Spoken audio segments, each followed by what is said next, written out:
মালাই চা বিক্রি করে নারায়ণগঞ্জে কিনেছেন জমি। জমির কিছু অংশ আবার মাদ্রাসায় দান করে মানবতার অনন্য দৃষ্টান্ত স্থাপন করলেন ভাইরাল চা ব্যবসায়ী রুবেল। অনেক আগের থেকে আশা আসলো যে আমার একটা বাড়ির সামনে জায়গা আছে, বাবার কিছু সম্পদ আবার আমি ওদের কিনছি। আমাদের ছাত্রছাত্রী প্রায় 60-50 জন ছাত্রছাত্রী হয়েছে। ভবিষ্যতের কথা না ভেবেই কষ্টের টাকায় কেনা 30 শতক জমির 9% মাদ্রাসার নামে দান করেছেন রুবেল। দান করা সেই জমিতে গড়ে উঠেছে মাদ্রাসা, আর সেখানেই লেখাপড়া করছে 50 থেকে 60 জন শিক্ষার্থী। 30% আমি 9% জায়গা আল্লাহর রাস্তায় দান করেছি আঞ্জুমান ট্রাস্ট। ইনশাআল্লাহ ওইখানে আমার মাদ্রাসা হয়েছে রুবেল ভাইয়ের মাধ্যমে, এবং আমাদের তার সাথে আরো অনেকেই আছে, যেমন কমল সাহেব আছে, আরো জাহাঙ্গীর ভাই আছে, ওনারা সহ এটা হঠাৎ করে আমাদের উদ্যোগ নেওয়া হয় যে এখানে একটা মাদ্রাসার প্রয়োজন।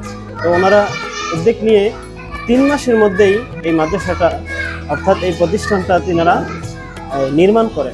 নারায়ণগঞ্জের বন্দর উপজেলার সাবদিতে ছোট্ট একটি চায়ের দোকানে বিশেষ কায়দায় মালাই চা বিক্রি করেই ভাইরাল রুবেল। তার এ ভাইরাল মালাই চায়ের স্বাদ এতটাই সুমিষ্ট যে এ চায়ের সুনাম ছড়িয়েছে গোটা নারায়ণগঞ্জ জুড়ে। চা অনেক গাঢ় এবং অনেক মজা।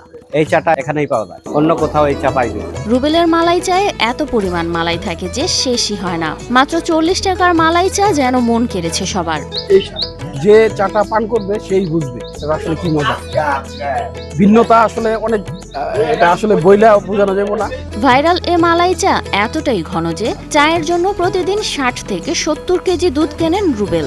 1 কেজি দুধ থেকে তৈরি করেন মাত্র 4 গ্লাস মালাই। দুধ লইতে প্রায় 70-60 কেজির দুধ লই। এমনি দুধ চা বেশি, মালাই চা বেশি, 4 কালারের মালাই বেচতারি। ওই কারণে আর কি মালাই চাটা এই মূলত কাস্টমারে পুরোপূর্ণ আমি দিতে পারি না। মালাই চায়ের পাশাপাশি দুধ দিয়ে বিভিন্ন দুগ্ধজাত খাবারও তৈরি করেন রুবেল। পবিত্র মাহে রমজানকে ঘিরে রোজাদারদের জন্য নিজ হাতে তৈরি করছেন মাঠা, মিষ্টি সহ আরো অনেক কিছু।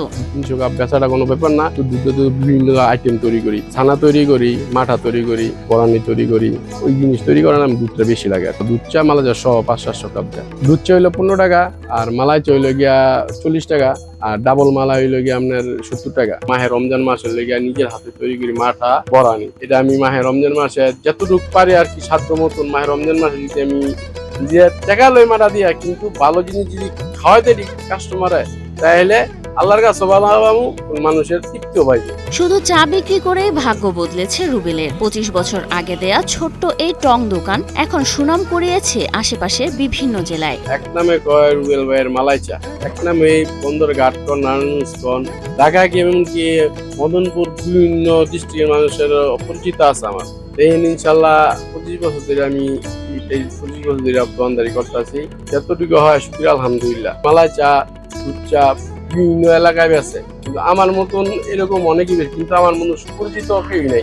রুবেলের মালাই চায়ের টানে ঢাকা সহ প্রতিদিন দূর দূরান্ত থেকে 1 কাপ চা খাওয়ার জন্য চা প্রেমীরা ছুটে যান তার দোকানে। ফেমাস এ চায়ে চুমুক দিতে পারাটা সৌভাগ্য মনে করেন তারা। এরকম চা আসলে সচরাচর সবাই করতে পারে না, আর আমাদের খাওয়ার সৌভাগ্য হয় না। অনেক জায়গায় ঘোরাফেরা করি, কিন্তু এখানকার এই চাটার মতন অন্য জায়গায় এমন চা পাই নাই। অনেক টেস্টফুল। আমরা এর আগে আসছি, সেই ফতুল্লা থেকে আসছি। চাটা অনেক ফেমাস। এদিকে প্রতিদিন ক্রেতাদের মালাই চায়ের চাহিদাই পূরণ করতে এখন হিমশিম অবস্থা রুবেলের। 100 জন কাস্টমার থাকলে 70 থেকে 80 জনকে খাওয়াতে পারেন তার এ ভাইরাল মালাই চা। এজন্য খানিকটা দুঃখ প্রকাশ করেছেন তিনি। মালাই চা যদি 100 জন কাস্টমার থাকে, আমি দিতে 80 জন, 70 জন, 30 জনের ফেরত যায়। মালাই যত দুধ, 1 কেজি দুধ যদি পুরি, দুধ চা মাশাআল্লাহ দিতে